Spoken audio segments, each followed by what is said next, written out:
Let me show you my new 2x2.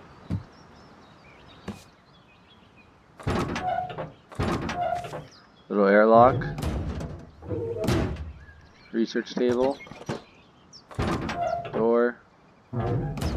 Should be going the other way, it's okay. Some upstairs space.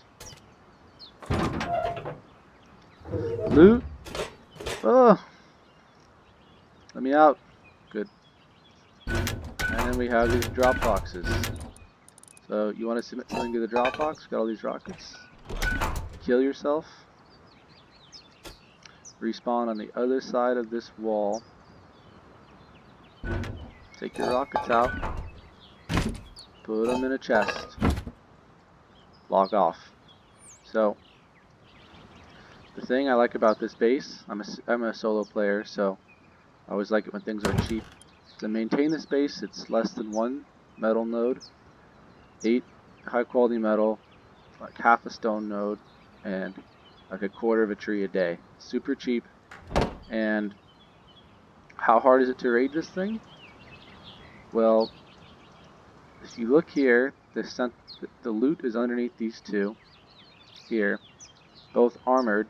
Probably don't want to go through the armored. That'd be a bad way to do it. The rest of the walls are sheet metal. You can either go through the back here, which is going to be, let me do a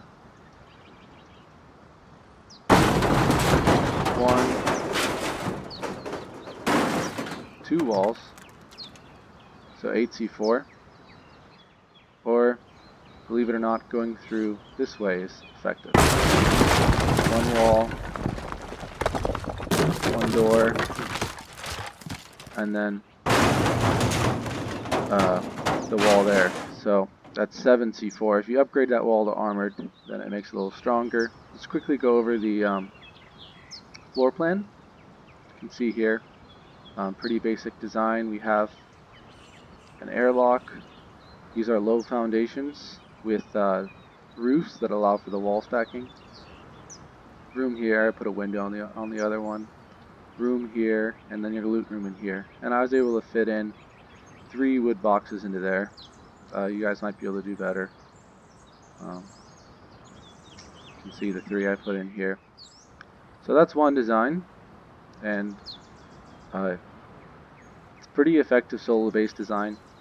I've been playing with it now for about a month, and I'll often come back and see one of these walls blown off, and then the raid stops. And the reason is, when people come to raid a 2x2, first of all, they don't expect it to be stacked like this, the walls.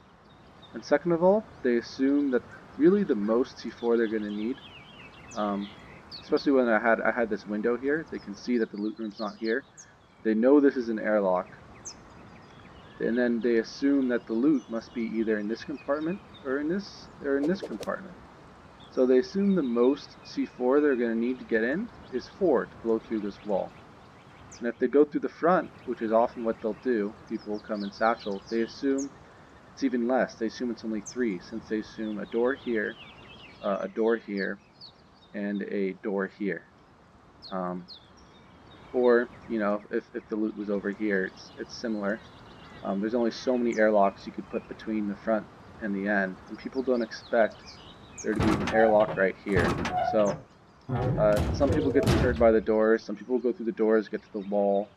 It didn't get fully rated a single time on an entire wipe on Rustified Long 2, and there was probably 6 or 7 raid attempts on it. It's just no one comes prepared to blow through all those walls when they're doing a 2x2 raid.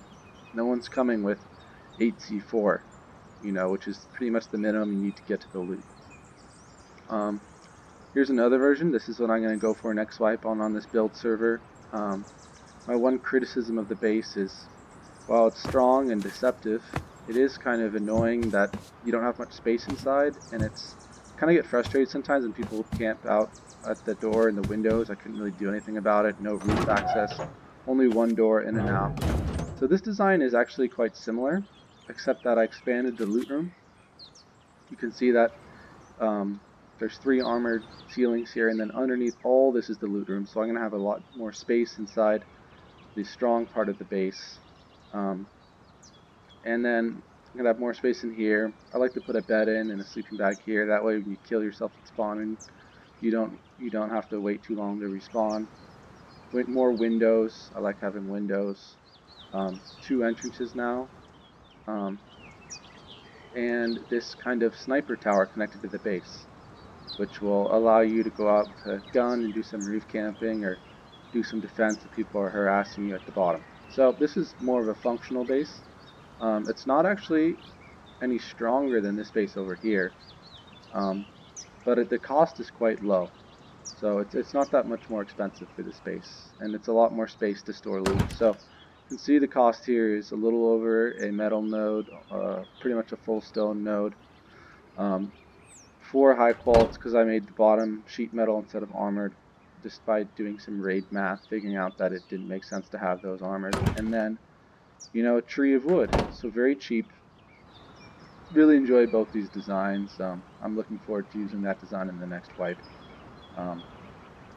So if you go over here, I just will do a quick demonstration of what I do to build one of these bases. So I found a low area right here. So a kind of a low section, a depression in the ground. And then these are just normal foundations, okay? And these are half walls. I used to do the whole thing, just all low foundations with half walls, and do like, you know, more door stacking in these locations and wall stacking in these locations. But honestly, it's just as strong just to do it in one area. And it saves you a lot of resources since every one of these half walls costs the same amount as a full wall. Kind of wish they would change that. So it's important to get those two there. These 2 roofs. You have to put them in before you put these before you upgrade these foundations. So make sure you do that.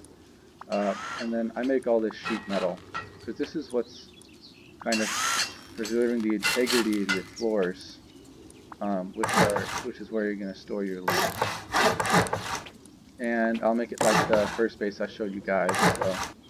So made this the loot room, and I think you guys pretty much can figure out the rest. But it's a great little base, and it's quite strong, and not using any exploits or anything. I know some people have found a new way to use the roof bunker exploit. This isn't anything like that, but it's quite strong and it's deceptive, and especially for a single or a solo player, and a single player for that matter. It's a easy base to set up, and it's a not too much of a hassle to maintain. All right, that's my video. Peace out. Bye.